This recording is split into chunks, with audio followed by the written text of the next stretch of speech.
Iba ang pinagdadaanan ng abusadong employer at ng kanyang kawawang manggagawa na kahit nanalo na sila sa NLRC, nahirapan sila makasingil ng kanilang panalo. Siyam sa kanila ang namatay na. 11 na lang natitira. Inarasal po ng natitirang 11 na ito na sana madatnan pa nila na sila ay mga buhay pa. May mga nagsasabi na tuwing nagsasalita ako, I make them uncomfortable. I tend to be harsh. But I have to come to learn in the years that I have been a broadcaster that discomfort drives change. And that is why I stand before you today, because it seems that we have become desensitized with regard to the plight of our laborers in the cases they file with the NLRC.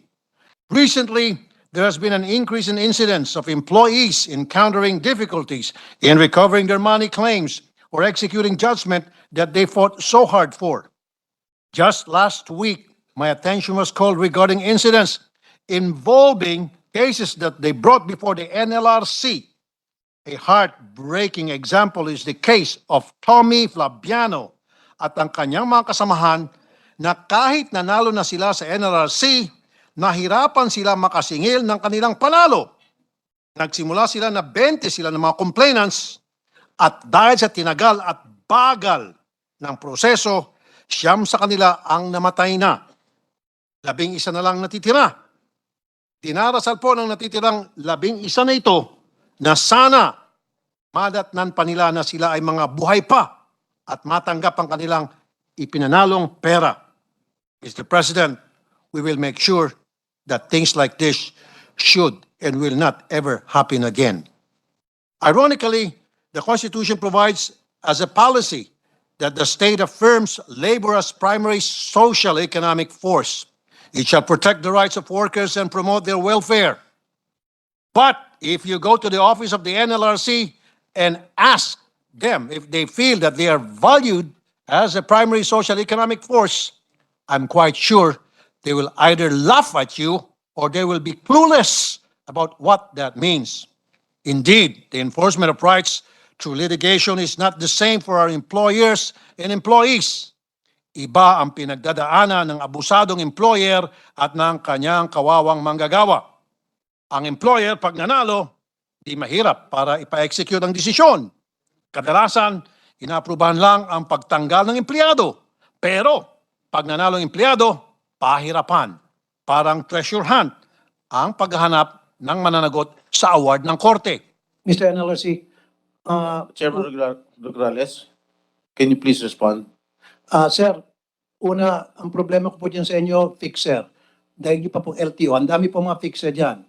Okay?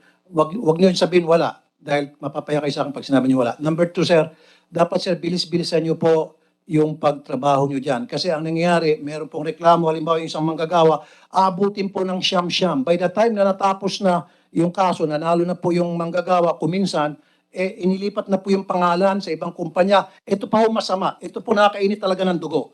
Dahil, pag nanalo na nga yung manggagawa, ang sasabihin ng sheriff, ito, panalo na tayo, ikaw bata, maghanap ka ng property ng iyong dating amo. Akalain mo, trabaho nila yun. Bakit nila utusan yung manggagawa na para maghanap, pumunta sa bangko, pumunta sa LTO, maghanap ng properties na pwedeng mag-garnish ng NLRC. Napakatamad po na hindi man lahat, pero mga sheriff niyo po, napakatamad. Saksakan ng tamad. Yun lang po. Dapat po sir, yan ang baguhin niyo sir. Kasi ngayon po, nandito na po ako sa Senado, ipinangako ko to noon, nung ako broadcaster, hindi na po mangyari yan kapag ako po nasa Senado na. And I'll make sure, lahat po kayo, mapapaya sa akin kapag hindi niyo po ginawa ang trabaho niyo. I'm sorry. I'm very sorry. Ganito po ako magsalita kasi po naipon-ipon na po itong sama ko na loob for 20 years. Hanggang ngayon, naging senador ako, yun pa rin po yung parang SOP. Even while we speak, marami po nakapila dyan ngayon sa programa ko at ang reklamo, labor, NLRC, labor, NLRC. Wala nang katapusan. Sana po, under your watch, you guys, kayong dalawa, Secretary Guesma at Administrator Nograles, sana po, baguhin nyo na po, yung Chairman Nograles, baguhin nyo na po yung sistema. Nang sa gayon, hindi na po tayo kailangan pang magkahiyaan, hindi na po tayo kailangan pang mag-away. Pwede naman itong mag-usapan, pero pag-usap natin transparent, okay? Chairman Nograles, do you want to respond? Totoo bang may fixer sa NLRC? Thank you very much, Chairman of the committee and the members who are present. Gandang hapon sa inyo lahat. With respect to the fixers, yes, I just have napakahirap po ni ano yun natin ang fixers. That's why meron na kaming rule na kung hindi a lawyer, hindi pwede sumama doon sa mandatory conference. Ano? So, but meron kasing mga iba na sinasabi ho nila consultant sila. Ano? So ang aming ano is kung consultant kayo, mag-antay na lang kayo sa labas, and then kung may tatanungin yung manggagawa o pwedeng mag-call ng recess para makakonsulta. But hindi o sila pwede magsali sa mandatory conference because he is not a lawyer. Okay. No? So, okay. Now, Chairman, bakit po yung kaso umaabot ng 1 year, 2 years, 3 years, meron pa nga 5 years? Ano yun, pinapatagal kasi nagtatawaran sa arigluhan?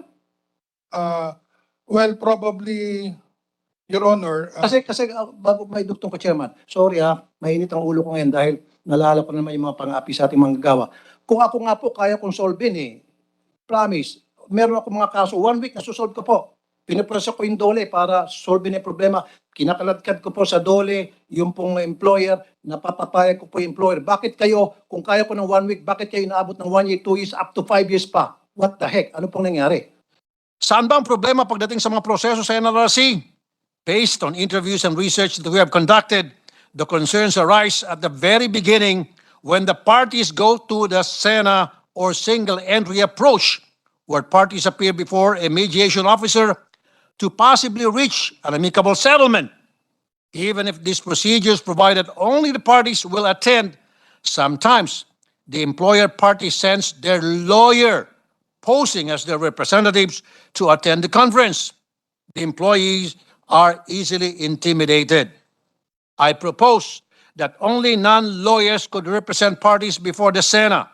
Further, the SENA officers must be given guidelines by the NLRC on unreasonable settlements being proposed at the SENA level. The officers must be able to protect the employees against these kinds of agreements when their rights are really being violated. When the parties do not reach a settlement before the SENA, they proceed to file the case before the labor arbiter. At this point, delays has been noted in the resolution of cases. During the hearing before the Committee on Labor, before our staunch labor defender, Senator Jinggoy Estrada, the NLRC admitted the delay that has been caused by delay in filing and service of pleadings and processes. But I would like to point out that during the pandemic, the courts and even the NLRC have resorted to electronic filing. I implore that the NLRC institutionalize the use of this digital technology in its filing and service. The Supreme Court has provided sufficient guidelines when it comes to electronic filing and service. The NLRC could follow suit. But the biggest problem our employees have is execution. Kumbaga, parati silang nga matapos nilang ipaglaban ang kanilang kaso. True, the rules of the NLRC provide for a crash bond and surety bond. But the problem is the cash bond and surety bond only arises when the case is appealed from the labor arbiter to the NLRC. Most employers who want to evade the payment of money claims would stop fighting their cases with their employees at the labor arbiter level because if they appeal to the commission, they have to file a cash bond or surety bond equivalent to the award. Thus, it's easier to simply hide tagwa na ng mga ari-arian. We have to do something about this because the rights that we provide in our laws becomes useless when the employees could not enforce them in the end, hence resulting in just paper victory. Nagpagod lang ang kawawang empleyado. I will file a proposal to provide a way to garnish the properties of the employers at the labor arbiter level. This will ensure that even while the case is pending, the employees will have something to run after to answer for a favorable judgment. And during execution, it seems that the sheriffs are always at a loss in running after corporate employers who either close down or empty the coffers of the corporate entity to avoid paying the judgment award. It is difficult to have to prove the piercing of corporate entities in executing judgment. I propose that if the employer party fails to appear during the execution conference of labor money claims and could not provide for the settlement of the judgment claims, there will be a presumption that the piercing doctrine will apply and the officers and directors will be solidarily liable for the judgment award. Excuse me. My dear colleagues, we provide our laborers with so much benefits, but when it is violated and we do not ensure its enforcement, our work here in the legislature becomes useless. I would like to end my speech with the quote of social activist Brian Stevenson. He said, thank you, the opposite of property, the opposite of wealth,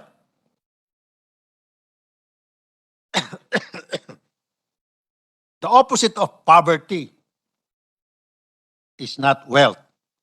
The opposite of poverty is justice.